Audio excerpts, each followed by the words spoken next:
नमस्कार दोस्तों, स्वागत है आप सबका भद्रा एस अकेडमी में। आज का डेट है 4 जुलाई 2022 एंड डेली के करंट अफेयर्स के हमारे सोर्सेज वही Assam Tribune and different other national dailies होने वाले हैं। और इस होल पीडीएफ का लिंक मैं नीचे डिस्क्रिप्शन सेशन में लगा दूंगा, आप वहाँ से डाउनलोड ज़रूर से कर लीजिएगा। अगर आपको एडमिशन्स लेना है भद्रा एस अकेडमी में तो हमारे लास्ट बैचेस का इनरोलमेंट ऑलरेडी स्टार्ट हो चुका है। Do come as soon as possible, right. So जल्दी से अगर आप एडमिशन्स लीजिएगा तो it will benefit you only. So anyways, for more information you can contact these numbers या फिर आप हमारे वेबसाइट www.bhadrasacademy.in में भी लॉग इन कर सकते हैं। चलिए, सबसे पहला यहाँ पे न्यूज़ असम ट्रिब्यून से देख लेते हैं। क्वींस पाइनएप्पल के बारे में बोला गया है और ये क्वीन पाइनएप्पल अगर देख लीजिएगा त्रिपुरा का स्टेट फ्रूट भी है। देखो अगेन यहाँ पे कुछ मिल जा रहा है ना आपको इंपॉर्टेंट एस्पेक्ट्स दैट हाँ ये तो केरला का त्रिपुरा का स्टेट फूड हो गया। नाम क्या है? Queens pineapple. अच्छा, अगर त्रिपुरा में देख लोगे जितने सारे डिस्ट्रिक्ट्स है, वहां पे एक डिस्ट्रिक्ट है जिसका नाम है सेफीजला, राइट। सेफीजला डिस्ट्रिक्ट, वहां पे अराउंड 40% ऑफ ये क्वींस पाइनएप्पल जो है ये इसी रीजन में उगाए जाते भी हैं। ठीक है, तो न्यूज़ में इसलिए था क्योंकि नेशनल हॉर्टिकल्चर बोर्ड ने इनिशिएटिव्स लिया है जिससे बहुत सारे वो मेजर्स उठा रहे हैं जिससे त्रिपुरा के सेफीजला डिस्ट्रिक्ट में इस क्वींस पाइनएप्पल की खेती को और भी बढ़ाया जा सके और ओवरऑल वहाँ के कल्टीवेटर्स भी जिससे फ़ायदा कर सके, राइट। तो प्रीलिम्स पर्सपेक्टिव में तो बहुत ही ज़्यादा इंपॉर्टेंट आपके लिए यह न्यूज़ हो ही जाता है। नेक्स्ट दोस्तों, फाइनेंशियल सर्विस इंस्टीट्यूशनल बोर्ड। दोस्तों अगर आपको कुछ दिन पहले याद होगा ना तो हम लोगों ने एक एस्पेक्ट डिस्कस किया था जहां पे हम लोगों ने डिस्कस कर रहे थे दैट भैया बैंक बोर्ड ब्यूरो की जो एफिशिएंसी है वो काफी ज्यादा कम सा हो गई है, ऐसा कहा जा रहा था। दिल्ली हाई कोर्ट के द्वारा एलिगेशंस लगाया गया था, इसीलिए ऐसा बोला जा रहा था दैट हाँ बैंक बोर्ड ब्यूरो का नाम बदल दिया जाएगा, उसके स्ट्रक्चर में कुछ चेंजेस लाए जाएंगे। तो वैसा ही किया गया है दोस्तों, इसका नाम बदल दिया गया into financial service institutional board. याद रहेगा, फाइनेंशियल सर्विस इंस्टीट्यूशंस बोर्ड है ना। नाउ ये सेलेक्ट करेगा chief of public sector bank और इंश्योरेंस कंपनीज। यही नहीं, फाइनेंशियल सर्विस इंस्टीट्यूशनल बोर्ड जो है they will have clear mandate जिसके तहत वो गाइडलाइंस भी इशू कर सकते हैं या फिर वो सेलेक्ट कर सकते हैं जनरल मैनेजर और director of any of the state run non life insurer, general insurer और साथ ही साथ फाइनेंशियल इंस्टीट्यूशंस। और यह एक सिंगल एंटिटी होने वाला है जो कि रिकमेंडेशन देगा for the appointment of whole time director या फिर नॉन एग्जीक्यूटिव चेयरमैन कहीं पर भी, दैट इज कहां पर, पब्लिक सेक्टर बैंक्स या फिर Indian private limited companies and financial institutions में भी, राइट। नाउ सवाल हो जाता है दैट क्यों रिवैम्पिंग की जरूरत पड़ी, क्यों नाम इसका चेंज किया गया? क्योंकि जैसे मैं पहले ही बोला था दैट दिल्ली हाई कोर्ट ने बोला था दैट ये जो बैंक बोर्ड ब्यूरो है ये कॉम्पिटेंट बॉडी नहीं है to recommend appointments at PSUs general insurer and held that circulars जो कि इनेबल करती है बैंक बोर्ड ब्यूरो को to select general managers and directors of PSU insurers, वो लोग लीगली वैलिड नहीं था। इसीलिए दिल्ली हाई कोर्ट के द्वारा बोला गया था दैट इसे एक ओवरहॉल की बहुत ज़्यादा ज़रूरत है। मोर ओवर एक तो ये रीज़न है, ऊपर से रिक्रूटमेंट प्रोसेस भी काफ़ी ज़्यादा स्लो थी। वैसे अगर देख लीजिएगा बैंक बोर्ड ब्यूरो की एफिशिएंसी कम नहीं थी, नो एफिशिएंसी वाइज ही बहुत अच्छा काम कर रही थी। देखो तारीफ भी किया जा रहा है, despite the bank board bureaus good work, recruitment जो हायर लेवल्स में था ना वो काफ़ी ज़्यादा स्लो था, है ना। तो अभी इसमें हायरार्किकली चेंजेस भी लाए जा रहे हैं। नाउ बैंक बोर्ड ब्यूरो के अगर बारे में बात करें तो सेटअप किया गया था फरवरी 2016 में। ये एक ऑटोनॉमस बॉडी था और इसको क्यों सेटअप किया गया था? It was based on the recommendations of RBI का अपॉइंटेड नायक कमिटी। नाउ ये एक प्लान भी था, इंद्रधनुष प्लान का, and it will make recommendations for appointment of whole time directors as well as non-executive chairpersons of public sector banks and state-owned financial institutions. In fact, Ministry of Finance जो है they take the final decision on the appointment in consultations of Prime Minister's office. Next, dumping के related news था Indian express में। GS3 के इस topic से आप इसको रिलेट कर सकते हैं, effect of liberalisation on economy. ना क्या न्यूज था, क्यों न्यूज था डंपिंग के बारे में? क्योंकि रीसेंट टाइम में देखा गया था इंडिया का ऑप्टिकल फाइबर इंडस्ट्री जो है ना वो उनको अनफेयर कंपटीशन देखने को मिल रहा है from the cheap imports from different countries जैसे चाइना, इंडोनेशिया, साउथ कोरिया, है ना। अब आप खुद सोचिए, चाइना में उस प्रोडक्ट का दाम बेचा जा रहा है 100 रुपए में और वो एक्सपोर्ट करके दूसरे देशों के मार्केट को डिस्ट्रॉय करना चाह रही है, और एक्सपोर्ट करके भी हमारे देश में कितने का मिल रहा है? मात्र 80 रुपया का। अपने देश में तो वो लोग ज्यादा महंगा बेच रहे हैं, दूसरे देश में अगर देखा जाएगा बहुत कम दामों में बेच रहे हैं। तो इस टाइप के एक्टिविटीज को डंपिंग कहा जाता है। ठीक है, वही चीज लिखा हुआ है, देखो ध्यान से। When the goods are exported by a country, that is इस केस में मैं चाइना मान लेता हूं, ठीक है, तो चाइना के द्वारा गुड्स को एक्सपोर्ट किया जा रहा है टू अ फॉरेन कंट्री, यहां पे मैं इंडिया मान रहा हूं फॉरेन कंट्री को, at a price lower than the price it charges in its own home market. अपने देश में तो ज्यादा चार्ज कर रहा है, बट दूसरे देश में रिस्पेक्टिवली इतना ज्यादा सस्ते दामों में बेच दिया दैट हाँ दूसरे देश का मार्केट को जिससे डिस्टॉर्ट किया जा सके। ठीक है, अच्छा ये एक सिचुएशन है इंटरनेशनल प्राइस डिस्क्रिमिनेशन का, and this unfair trade practices has negative impact on international trade. Of course negative impact तो होने ही वाला है ना। आप बोलिएगा सर इस ये अगर नेगेटिव इंपैक्ट डालता है तो क्यों ना इसको इलीगल ही घोषित किया जाए? क्या इसको इलीगल घोषित किया भी गया है? तो देखो वर्ल्ड ट्रेड ऑर्गेनाइजेशन के रूल्स के मुताबिक डंपिंग इलीगल तभी है जब foreign country can reliably show the negative effect. अब अगर सोचो हमारे देश में भी ये सस्ता मिल रहा है, हमारे देश में सोचो 60 रुपया का मिल रहा है ना, तभी भी अगर वो अपने देश से डंप करके यहाँ पे 80 रुपया का बेच रही है, तब तो हमारे देश को देश के बिजनेसमैन को नुकसान नहीं होगा ना। तो उस केस में हमें कोई प्रॉब्लम नहीं होगा, जितना डंप करो भाई, है ना। बट हमारे ही अगर देश के मैन्युफैक्चरर्स अगर 100 रुपए में बेच रहे हैं और बाहर से अगर आ रहा है वो 80 रुपया में बिक रहा है, then that is the case of dumping. समझ लो बात। और वर्ल्ड ट्रेड ऑर्गेनाइजेशन में भी इसको एज सच इलीगल तभी माना गया है जब दूसरा वाला कंट्री जहां पे उसको ड्रम किया जा रहा है वो कंट्री प्रूव कर सके इस चीज को, है ना। Otherwise that is not dumping, right. In order to protect domestic consumers from dumping countries uses tariffs या फिर कोटाज एज वेल। जी हाँ, अगर सोचो ये डंप कर रहा है तो अब सरकार के पास क्या ऑल्टरनेटिव है? सरकार टैरिफ बढ़ा देगी इसमें, है ना, इंपोर्ट टैरिफ बढ़ा देगी, है ना। और जैसे 25 रुपए कर दिया तो टेक्निकली ये 105 रुपए में देश में मिलेगा, है ना। और हमारे लोग तो 100 रुपए में बेच रहे हैं, हमारे देश के बिजनेसमैन, ठीक है। तो हमारे देश के बिजनेसमैन का अभी भी जो प्रोडक्ट है वो भी अभी भी सस्ता दिखेगा।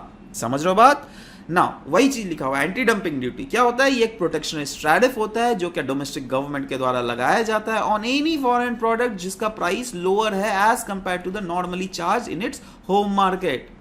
Anti dumping duty is imposed as a remedy to distortive trade practices, right. अच्छा, which arises due to dumping of goods। अच्छा, this tool is fair competition in मतलब this tool of fair competition is permitted by WTO। वही ना, WTO इसको permit करता है, WTO ने इसको बैन नहीं किया है। बैन तो तभी होगा या फिर इलीगल तभी घोषित किया जाएगा ना जब दूसरे वाला कंट्री इसको प्रूव कर सके ना। ध्यान दीजिएगा, अभी जो भी मैंने स्टोरी आपको बताया दोस्तों, है ना, उसके पीछे हमारा कौन सा गवर्नमेंटल इंस्टीट्यूशंस रेगुलेट करता है उसको? तो directorate general of trade remedies, जो कि एक एपेक्स लेवल अथॉरिटी है under the ministry of commerce and industries, वो एडमिनिस्टर करता है हर एक ट्रेड रेमेडियल मेजर्स को, राइट। और भी एक बात जो मैं बोलना चाहता हूं यहां पर, देखो यहां पे जब मैंने स्टार्टिंग में ही बताया था, in the recent time Indian optical fibre industries are in competition from the chief import from China, Indonesia and South Korea. अब आप बोलिएगा सर क्या इंडोनेशिया के पास भी क्या इतना ज्यादा मतलब मैन्युफैक्चरिंग हब है, या फिर साउथ कोरिया के पास इतना ज्यादा है जिससे क्या वो अपने प्रोडक्ट को सस्ता बेच सके इंडिया में? देखो यहां पे होता क्या है ना, यहां पे बहुत समय ऐसा देखा जाता है दैट चाइना दूसरे देशों के कंट्रीज के साथ जो है ना पैक्ट साइन करती है दैट हमारा प्रोडक्ट जो है आपके देश में भी मैन्युफैक्चर हम कर सकते हैं, ठीक है। तो टेक्निकली रॉ मटेरियल चाइना ही बेचता है, टेक्निकली बहुत समय चाइना की कंपनी होती है, राइट। तो चाइना अगर अपने देश में 80 रुपए में उसको मैन्युफैक्चर कर रहा है, दूसरे देश में भी 80 रुपए में मैन्युफैक्चर कर देता है उसको, समझ रहे हो। अब दूसरे देशों से इंडिया में भेजता है वो, क्योंकि डायरेक्टली अगर चाइना से भेजेगा तब तो इंडियन गवर्नमेंट पकड़ लेगी ना, उसको रेगुलेशन ज्यादा करेगी। बट दूसरे देशों से अगर इंडिया में भेजा जाए तब कहीं ना कहीं रेगुलेशन थोड़ा कम रहता है, समझ रहे हो बात। तो उस केस में चाइना यहां पर फायदा भी उठाने की बहुत समय कोशिश करता है ना। एक दो ड्यूटी के बारे में आपने अभी तो हम लोगों ने पढ़ा एंटी डंपिंग ड्यूटी क्या होता है, राइट। काउंटर वेलिंग ड्यूटीज भी आपने सुना होगा बीच बीच में, राइट। तो चलो उसके बारे में दोनों के बीच में थोड़ा डिफरेंस हम लोग देख लेते हैं। काउंटर वेलिंग ड्यूटी ये कस्टम ड्यूटी है on those goods that have received some kind of government subsidies whether in the originating या फिर एक्सपोर्टिंग कंट्रीज। दैट इज, सोचो ओरिजिनेटिंग कंट्री वहां का चाइना है या फिर एक्सपोर्टिंग कंट्रीज इंडोनेशिया है, तो अगर वहां के सरकार ने इस वाले प्रोडक्ट में कुछ ना कुछ सब्सिडी देकर रखा है और उसके बाद सोचो सब्सिडी देकर उस प्रोडक्ट का दाम वैसे तो 100 रुपये होना चाहिए बट 70 रुपया हो गया, तो उस 70 रुपये को इंडिया में फिर डंप कर रहा है ना, तो उस केस में सरकार देखेगी अरे भाई यहाँ की तो सरकार इसको सब्सिडी देके दाम को घटा दिया है, उसके बाद हमारे देश में बेचा जा रहा है, राइट। तो उस केस में सरकार जो लगाती है ड्यूटी उसको हम लोग कहते हैं countervailing duty. But anti dumping duty हम लोगों ने समझ लिया दैट किस केस में हम लोगों ने एंटी डंपिंग ड्यूटी लगाते हैं, राइट। तो ये तो बेसिक जो चीज है यह आपको समझने की यहां पर बहुत ज्यादा जरूरत है, ठीक है। चलो नेक्स्ट दोस्तों यूएन ओशंस कॉन्फ्रेंस 2022 के बारे में बात किया जा रहा है। नाउ रिसेंटली यूनाइटेड नेशंस का ocean conference 2022 it was held to ensure global cooperation towards protection and sustenance of ocean ecosystem of the world. GS3 के इस टॉपिक से आप इसको रिलेट कर सकते हैं। नाउ कॉन्फ्रेंस को होस्ट किया गया था by government of Kenya and Portugal, जिसमें हमारे इंडिया के तरफ से मिनिस्ट्री ऑफ अर्थ साइंस ने उसको रिप्रेजेंट किया था। In fact ministry of earth science have led the Indian delegations at United Nations oceans conference on 2022, जिसमें इंडिया ने प्रॉमिस किया है दैट हम लोग प्रोवाइड करेंगे साइंस और innovation based solutions for the implementation of goal 14 of SDG। और गोल 14 of SDG क्या बोलता है? लाइफ बिलो वाटर की बात करता है ना। और देखिएगा ध्यान से, नाम हम लोग क्या पढ़ रहे हैं अभी, यूनाइटेड नेशंस ओशन कॉन्फ्रेंस, है ना। तो ओशन मतलब क्या? ओशन को बचाना है, मतलब ओशन के इकोलॉजी को भी बचाना है। मतलब ओशन की इकोलॉजी कहाँ पे हमें देखने को मिलती है भाई? ओशन के बेड के नीचे ही ना, मतलब सॉरी, ओशन के नीचे, लेवल के नीचे ही ना देखने को मिलती है जी, है ना। तो उस केस में ना की एजेंडा ऑफ द कॉन्फ्रेंस, क्या क्या एजेंडाज निकले हैं?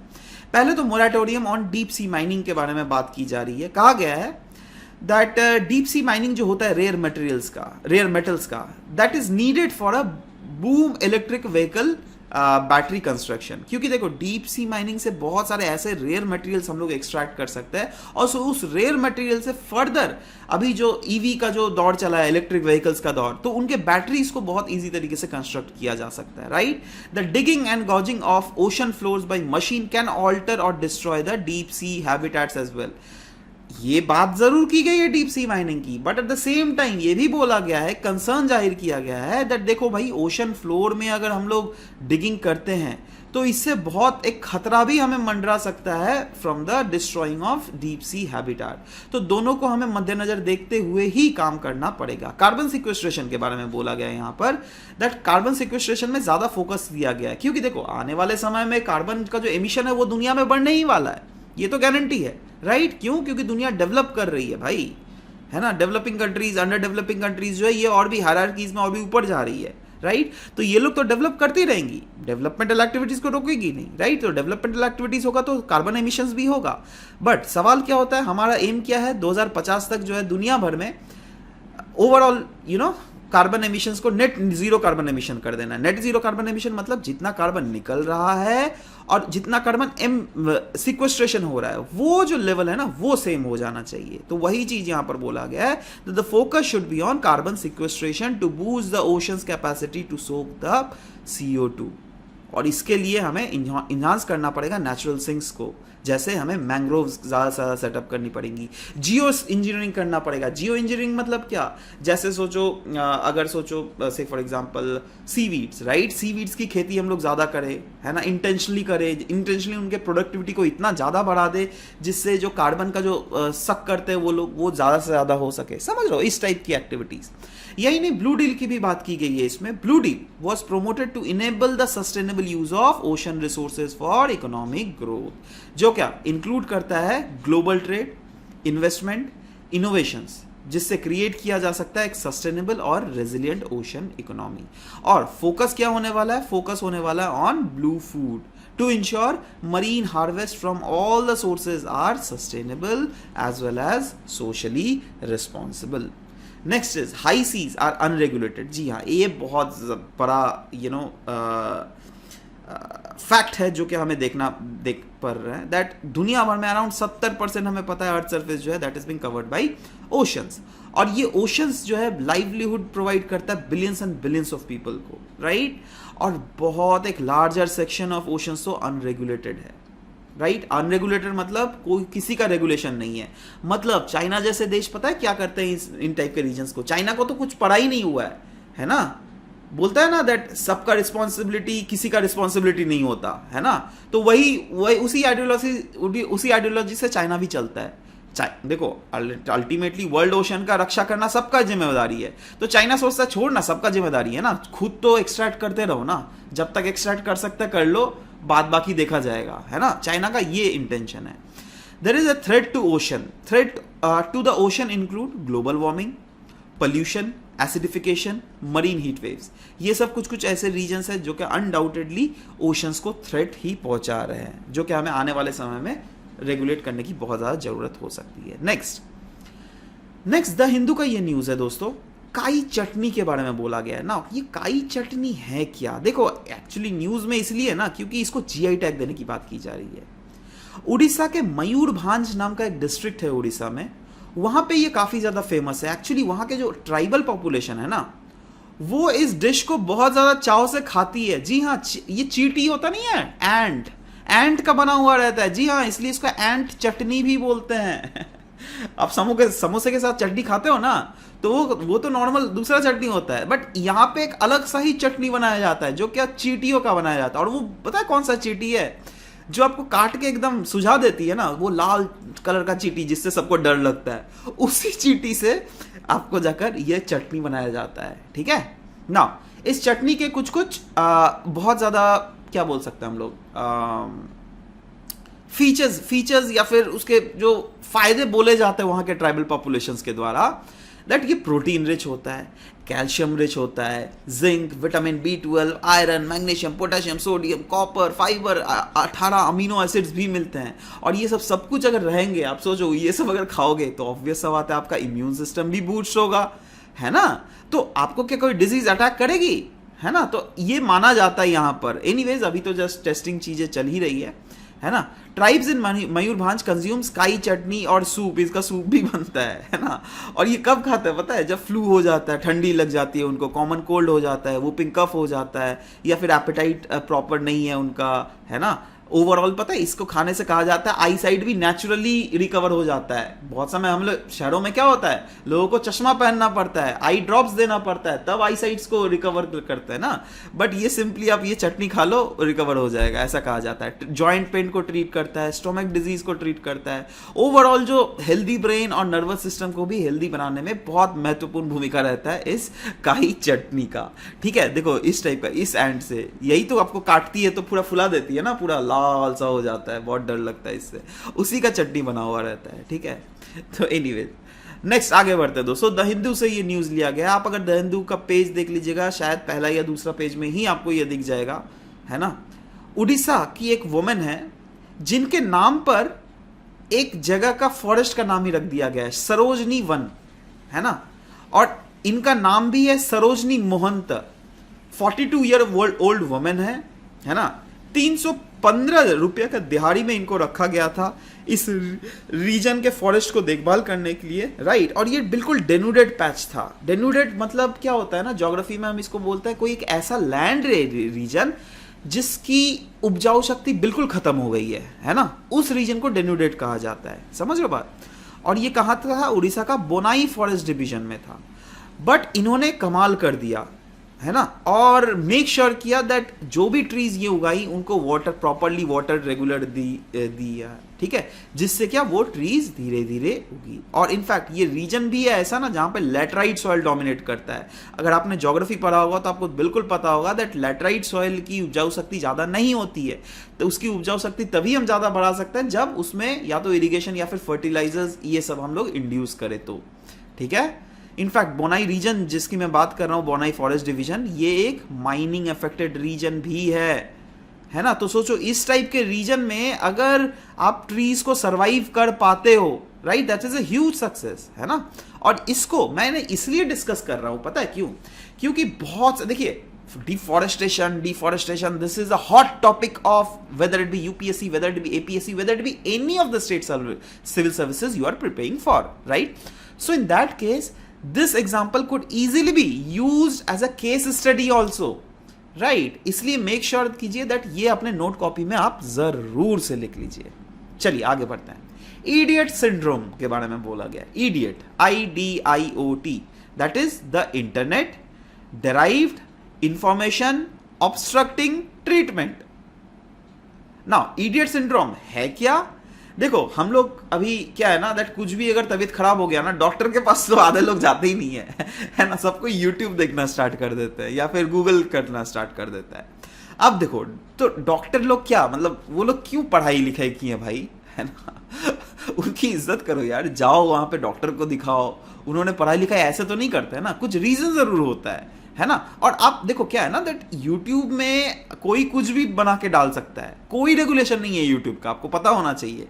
अगर कल मैं अगर कल बोलता हूं दैट भैया आप ABCD कुछ भी खा लो, उससे आपका बुखार चला जाएगा, राइट, और उसमें सोचो व्यूज भी आ गए, एकदम लाखों लाख व्यूज आ गए, और आप अगर सचमुच का वो कर रहे हो तो it is not guarantee that होगा ही, क्योंकि आपको पता नहीं है ना दैट मैं जो बोल रहा हूं वो ऑथेंटिक सोर्स है क्या नहीं। चलो मतलब ऐसा YouTube में बहुत चीजें हो सकता है, क्योंकि कोई भी कुछ भी बना सकता है, समझ लो बात ना। वही चीज यहां पर भी बोला गया। अब ये इडियट सिंड्रोम क्या है, दैट जैसे कुछ लोग क्या करते हैं, दैट ऑनलाइन इंफॉर्मेशन को ही एज अ वो लोग मेडिकल ट्रीटमेंट मानने लग जाते हैं, और वो लोग जो ऑनलाइन मिलता है वही चीज को वो लोग भी फॉलो करते हैं। तो ये लेकिन ये सिंड्रोम को इडियट सिंड्रोम कहा गया है, राइट, दैट हमें ऐसा नहीं करना चाहिए, है ना। Next, India's largest floating 100 megawatt solar power project is now fully operational in Telangana। ये पावर किया गया है विद एडवांस टेक्नोलॉजी और इन्वायरमेंटल फ्रेंडली फीचर्स। नाउ इसमें फायदा क्या है, देखो ये बड़ा सा देख लो वाटर बॉडी के ऊपर देख लो, ये जो है ना ये क्या है, सोलर पैनल्स लगे हुए हैं। अब देखो इससे फायदा क्या है, दैट ये सोलर पैनल जो कि लैंड के ऊपर लगना चाहिए था, वो चीज इन यहां पर लगा है। अब इससे डबल फायदा हुआ है, दैट लैंड का एरिया बच गया पहली बात तो, और दूसरा फायदा ये हो रहा है ना, दैट यहां से जो वेपराइजेशन होता था वो ये वाटर का, वो चीज बहुत हद तक घट गया है, ठीक है। तो इससे वाटर कंजर्वेशन भी हो रहा है, देख रहे हो, और ऊपर से ऑफ कोर्स पावर तो जनरेट हो ही रहा है, राइट, तो वो तो खैर फायदा है ही। Next, schemes for MSMEs। देखो बेसिकली न्यूज लिखा था ना, प्रधानमंत्री जी ने अभी उद्यमी भारत प्रोग्राम को पार्टिसिपेट किया था, और उन्होंने लॉन्च किया था बहुत सारे की इनिशिएटिव्स फॉर MSMEs। तो उसी के रिलेटेड जो MSMEs रिलेटेड स्कीम्स है उसके बारे में आज के क्लास में हम लोग यहाँ पर चर्चा करेंगे। जैसे ramp scheme, raising and accelerating MSME performance, जो क्या हेल्प करता है कैपेसिटी बिल्डिंग और इंक्रीज करता है कवरेज ऑफ MSME स्कीम्स। यही नहीं, capacity building for first time MSME exporter, that is CBFTE scheme, right, ये इंक्रीज करता है export from MSME sectors, encourage करता है बेसिकली, राइट। नेक्स्ट इज प्रधानमंत्री एम्प्लॉयमेंट गारंटी प्रोग्राम, ये तो सबको ही को पता है, ये एक एम्प्लॉयमेंट अपॉर्चुनिटी है जो कि प्रोवाइड किया जाता है to unemployed youth by assigning setting up of micro enterprises in non farm sector. उनके लिए कुछ पैसे भी दिए जाते हैं उनको, राइट, सब्सिडाइज्ड बेसिस में ऑफ कोर्स। और KVIC का, दैट इज खादी विलेज जो है उसका नोडल बॉडी भी है, right. Next, now applicants can apply from aspirational districts as well. अच्छा, प्रधानमंत्री एम्प्लॉयमेंट गारंटी स्कीम के अधीन अगर देख लीजिएगा, अगर चाहे तो एस्पिरेशनल डिस्ट्रिक्ट जो होता है, जो कि बहुत ही ज्यादा सोशली और इकोनॉमिकली बैकवर्ड डिस्ट्रिक्ट है, राइट, उस केस में भी वहां के लोग और ट्रांसजेंडर्स भी इसमें इजीली अप्लाई कर सकते हैं। और उनकी जो एप्लीकेशंस है ना, वो बेसिकली क्या होगा, दैट हम उसको जल्दी के बेसिस पे पहले उन एप्लीकेशंस को कंसर्न करेंगे रादर देन दूसरे एप्लीकेशंस, ठीक है। तो उसी के बारे में बोला गया। MSME sector it contributes 30% of India's GDP, nearly 50% of exports, और क्रिएट करता है अराउंड 10 करोड़ एम्प्लॉयमेंट्स, राइट। ये तो जो सरकार के पास डेटा है, कुछ कुछ तो ऐसे भी MSMEs होते हैं जिनके पास सरकार के पास डेटा भी नहीं होता है, तो टेक्निकली अगर देख लिया जाए तो इससे भी ज्यादा ही है। कुछ और भी जो स्कीम्स है MSMEs के रिलेटेड, वो मुद्रा योजना है, इमरजेंसी क्रेडिट गारंटी स्कीम है, scheme of fund for regeneration of traditional industries, that is स्फूर्ति स्कीम है। तो ये सब भी चीजें हैं, आपको अगर समझ में आए तो। नेक्स्ट, MCQs दोस्तों, कल का जो क्लास था वो थोड़ा लेट से अपलोड होगा शायद, right? So anyways that will be uploaded any time soon, आप देख लीजिएगा उससे क्या क्या हम लोग क्वेश्चन पूछे हैं। कल का क्वेश्चन था nuclear doctrine of India is best describe by, this was the correct answer, no first use policy. Next था G20 के रिलेटेड, दैट इनमें से कौन से कंट्रीज G20 में है, तो आपको देखना है पहले तो कौन सा नहीं है, तो भले मलेशिया होगा नहीं, राइट? तो 5 जहां जहां है वो तो ऑटोमेटिकली कैंसिल हो गया, राइट? बचा A और B, तो 2 और 3 इसमें भी है, 2 और 3 इसमें भी है। अब 1 देखो, ब्राजील है, जी हाँ ब्राजील है, अगर आपको पता होगा तो of course B will be the correct answer. Next, special administrative region of China, कौन कौन है इसमें? तो इन चारों में से ये देखो, हांगकांग और मैकाओ है, ताइवान और Tibet doesn't comes under special administrative region, right? So of course B was the correct answer, तो B was the correct sequence. Next, consider the following statement about dumping, आज का question है ये। मैं चाहता हूं आप लोग सभी को नीचे कमेंट सेक्शन में ये लिखिए। वर्ल्ड ट्रेड ऑर्गेनाइजेशन रूल्स के अंडर डंपिंग इलीगल तभी है if the foreign country can reliably show its negative effect. दूसरा, in order to protect domestic producers from dumping, countries increases the GST tax rate on all those products across the country. Select the correct answer using the code given below. 1 only, 2 only, both 1 and 2, neither 1 nor 2. Next question. Consider the following statement about Kai chutney often seen in news. It is prepared in Odisha's Mayurbhanj district and it is superfood and chutney. It is rich in protein, calcium, zinc, vitamin B12, etc. Correct option आपको choose करना है 1 only, 2 only, both 1 and 2, neither 1 nor 2. Next, idiot syndrome often seen in news. It is related to 4 options है। पहला है white spot disease caused in skin. दूसरा है acting very rudely without any reason. तीसरा है short term memory loss disease. चौथा है blindly trusting the medical information available online. तो आपको बताना है इन चारों ऑप्शंस में से कौन सा सही है, नीचे कमेंट सेक्शन में जरूर से लिखिएगा। We will be waiting for your answer to come up, right? So anyways, this was all about the discussion for today's class. We'll be meeting in next session. Until then guys, if you at all want to take admissions in Bhodra IAS, trust me, the batch is going to get start very soon. Do take admissions. Anyways, चलिए मिलता है next class में। Bye bye, take care, thank you.